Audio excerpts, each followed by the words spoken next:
ময়মনসিংহের ঈশ্বরগঞ্জ উপজেলার ২ নং সোহাগী ইউনিয়নের সোহাগী থেকে সাহেবনগর যাওয়ার পথে যে কাঁচামাটিয়া নদীর উপরে বৃষ্টি, সেই বৃষ্টি হঠাৎ করে ভেঙে পড়ায় এলাকাবাসীর যোগাযোগ সম্পূর্ণ বিচ্ছিন্ন। এখন এলাকাবাসী তারা যাতায়াত করছে এই কলা গাছের ভেলা দিয়ে বা বিপদের ঝুঁকি নিয়ে অনেকেই এই দিক দিয়ে পারাপার করছে।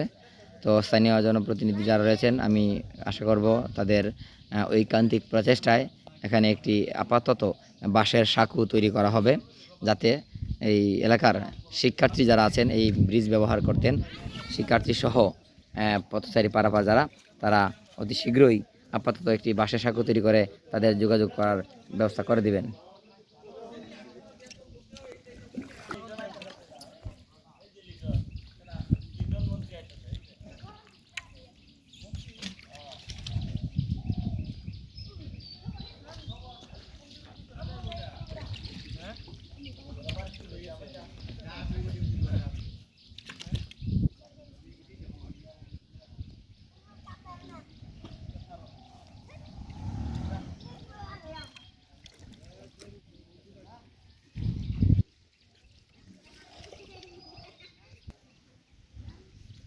সুপ্রিয় দর্শক, এই ব্রিজটি বহুদিন ধরে কিন্তু পরিত্যক্ত অবস্থায় ছিল, জরাজীর্ণ ছিল।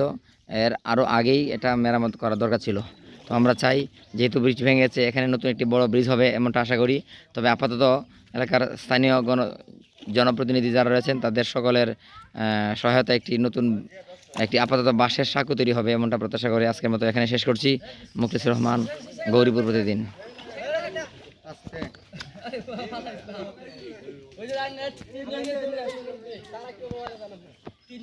তিনজন